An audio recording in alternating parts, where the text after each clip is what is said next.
Bunions affect 1 in 3 adults. Most people think they're purely genetic and can't be fixed, but that's not what the research tells us.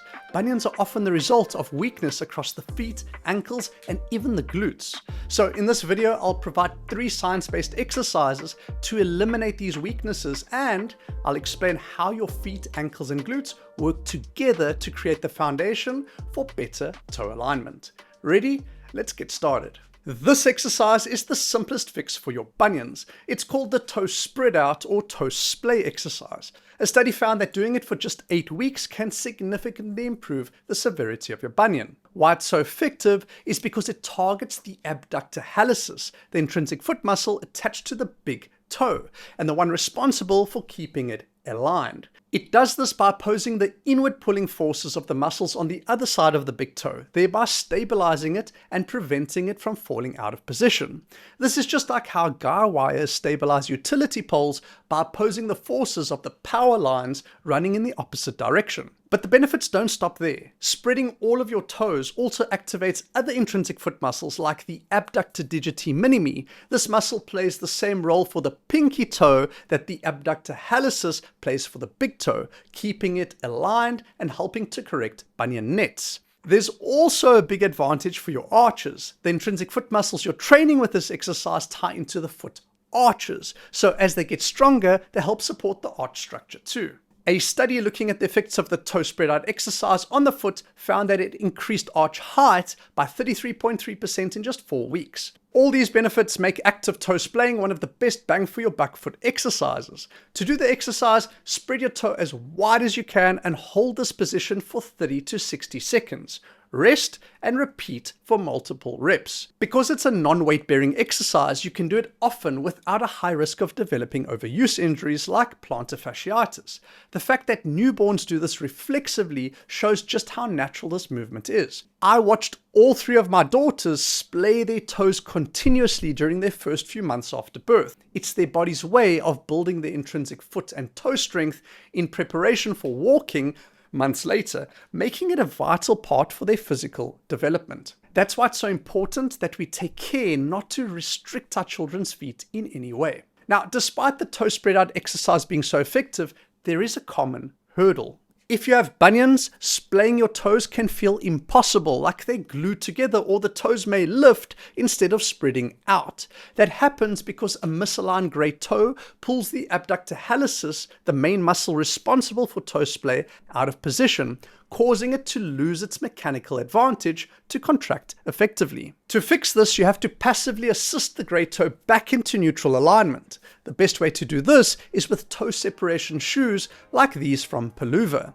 Each toe sits in its own slot, perfectly positioned to realign the toes. That placement pulls the connected foot muscles, including the abductor hallucis, back into a mechanically advantageous position so that they can contract more powerfully. So every step in these shoes gives your intrinsic foot muscles a better chance to activate and build strength over time. I also prefer them to silicone spacers because the separation feels more subtle and natural, making them comfortable to wear all day. And because the separation is built into the shoe, you can still actively splay your toes while wearing them. They're bunion friendly in other ways too. Unlike typical ultra minimal barefoot shoes, they have a slightly stiffer and more cushioned outsole. This is very useful because if you have bunions, your arches are likely very weak and flat. So going to minimal could overburden the foot muscles and lead to injury. Peluva shoes give enough flexibility to build mobility and strength without overloading the feet. There's also no stitching over the great toe joint because of the separated toe design, so you avoid any irritation around the bunion area, which is often tender. For these reasons, we've partnered with Peluva for this section of the video. Their shoes are a useful, non-invasive tool for improving toe splay, the first step to managing and correcting bunions. Scan this QR code or use the links in the description for 15% off a pair of Peluva shoes. Alright, moving on. If you have a bunion, wearing wide shoes and doing foot strengthening exercises might not be enough to fix it if your ankles are very tight.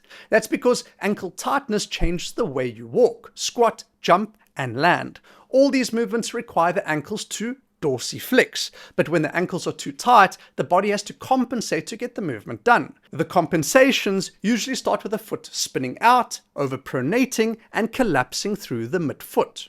What the body is essentially doing is borrowing missing ankle range from the foot by letting it pronate, forcing the arch to act as a second ankle joint. This overpronation shifts your body weight to the inside of the great toe, forcing it to deviate into a bunion shape. Doing this over thousands of steps a day places huge stress on the great toe and could lead to permanent misalignment. This is the hidden connection between ankle tightness and bunion formation. It was a big revelation for me as a coach, helping people fix their toe alignment. Now onto the fix. If you have bunions and tight ankles, this is how to properly mobilize your ankles without hurting your bunion. All you need is a sloped surface. You can easily create one with a plank on a foam roller or use foam squat wedges. Lunge onto the platform with a leg that matches the slope direction. So right foot on the slope that runs to the right, left foot on a slope that runs to the left. Now begin driving the knee forward over the toes. The benefit of doing this exercise on a slope is that it helps prevent the foot from overpronating and stops the great toe from collapsing into a bunion shape. Hold the position at end range for a minute or more as a static stretch, or move slowly through the full range of motion for more of a dynamic mobilization. Over time, this drill unlocks ankle mobility and trains your body to access that range of motion without overpronating the foot and collapsing into the great toe joint. Okay, on to the last exercise. If you have bunions, check your glutes. Weak glutes cause misalignment all the way down the lower body. Starting at the pelvis, weak glutes fail to keep it level, so it drops. This forces the thigh bone to rotate and collapse inwards. The shin bone follows suit, which places huge stress on the foot arch and causes it to overpronate. In the end, the great toe is forced into hallucis valgus as a result of everything above it collapsing. See how tightly integrated each body part is with one another? A glute problem can easily become a bunion problem. So what are the best glute exercises for correcting bunions? Well, to stop overpronating and prevent your toes from collapsing into a bunion shape, you need to do banded side steps and monster walks. These exercises target your glutes, your body's biggest muscles, and the ones responsible for proper alignment from hip to toe. But instead of putting the band around the knees, which is how everyone does it, place it around your ankles. This shift in band placement does two things. First, it makes the glutes work harder, increasing glute activity by up to 25% than when the band's around the knees, according to this study in the Journal of Clinical Biomechanics. Second, it places a gentle pronation force onto the feet, which you have to resist to keep the arches lifted and the toes in good alignment. Now, instead of it being a glute-only exercise, it becomes a foot and glute exercise. The dual effect of increased muscle activation from the ground up and from the hips down keeps the entire foundation of your body from the toes to the pelvis stable and well aligned. But there is one caveat. For this exercise to be effective, your glutes have to be firing properly. If you struggle to activate your glutes during exercise, it could cause your secondary muscles like your hamstrings to become overly active. We call it synergistic dominance. This would turn a glute exercise into a hamstring exercise, for instance. Let's take the banded side step, a glute-specific exercise, as an example. If you have synergistic dominance, you might feel that this exercise overactivates your TFL on the side of your hip more than your glutes. If this is you, then there are two things you can do to fix it. First, try to reduce the resistance. In the case of the side step, use an extra light band that the glutes can tolerate on their own without needing to get the synergistic muscles overly involved. Otherwise, all you're going to do is strengthen the wrong muscles and actually end up worse off. This is an important point. You can do the best exercise on paper, but if you do it wrong or your body is not functional enough to take advantage of it, then it can actually do more harm than good. Isn't it ironic that the thing that is supposed to help us can end up doing the opposite? That's why good coaching matters. I can't tell you how many people I've worked with who got hurt or made no progress because their coaching was poor or because they tried to wing it alone without expert help. This is why we built the Barefoot Strength Academy. Everything inside has structure, backed by scientific research and years of coaching. For example, inside the academy, we have a 21-week bunion protocol that's designed to first fix mobility restrictions in your ankles and hips before building strength. Because if your body is so tight that you can't get into good safe positions, then strength training only puts you at a higher risk for injury. We further increase your chances of success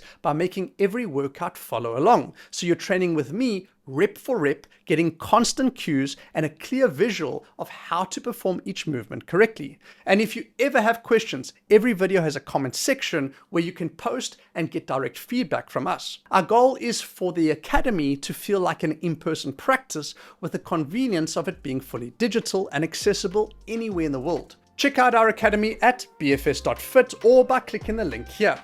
I look forward to meeting you there, and I'll see you in the next YouTube video where we tackle bad posture with glute strength. So subscribe to not miss that one. Cheers.